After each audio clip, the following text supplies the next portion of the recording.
Ayan, so today guys, meron kaming film viewing sa SM Cabanatuan City.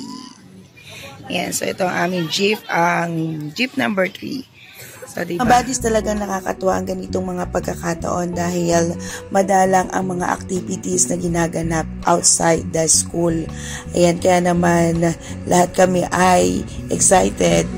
Ang mga kaalaman mga buddies ay hindi lamang sa four corners ng classroom matutunan. Kailangan din naman syempre mag-explore at lumabas ng mga bata para naman ma-experience nila kung paano ang makisalamuha at makisaya sa mga kapwa nila mag-aaral.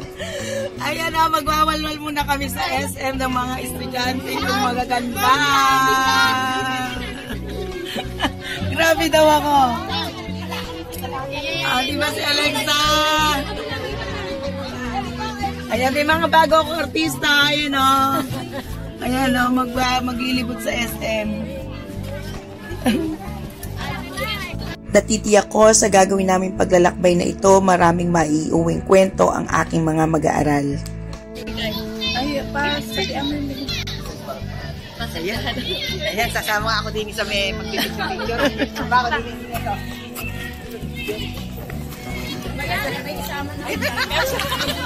So mga buddies, ayan, moving na kami papuntang SM. Ayan o, ito ang aking mga magagandaan. Hello pa! Diba? Shoutout sa aking mga magaganda, masisipag, mabait at napakahusay na mga kasamang guro dito sa Mambangnan Elementary School. At the same time, happy Teachers Day! Sa pagkakataong ito mga buddies, 13 kaming naglakbay aral dito sa SM City, Cabanatuan. Dito na kami sa SM. Yan, so dito na kami sa SM. Sumakit ba? Oh, ay lilima lang kayo nyo na, lilima lang kayo. Oh, excited? Sila nga pala mga buddies ang aking mga kulits-bulilit na nakasama ngayong araw na ito. Sila na lang din ang magkukwento ng kanilang mga karanasan at mapapanood sa loob ng sinihan pagbalik namin sa aming silid-aralan. Sa SM, ang schedule time namin ay 10 a.m. Manonood kami ng sine right after this, magla-lunch kami and gagala! Kasama ko sila Desiree. At bulilit sa yan o. Ayan, so may mga nauna na sa amin dito. Marami na. Jordina!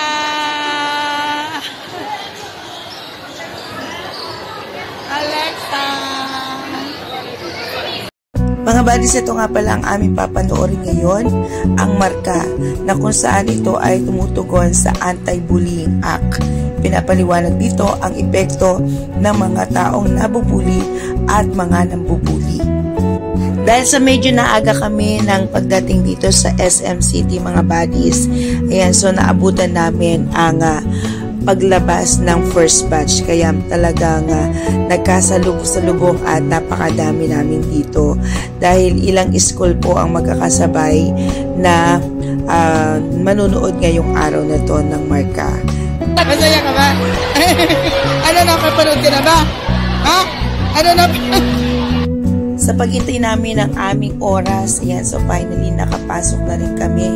At ito nga, excited talaga ang aking mga kulits-bulilits.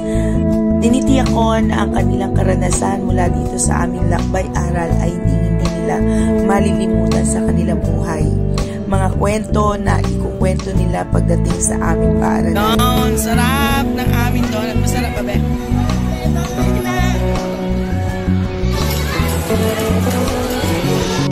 Enjoy ba kayo? Enjoy ka ba?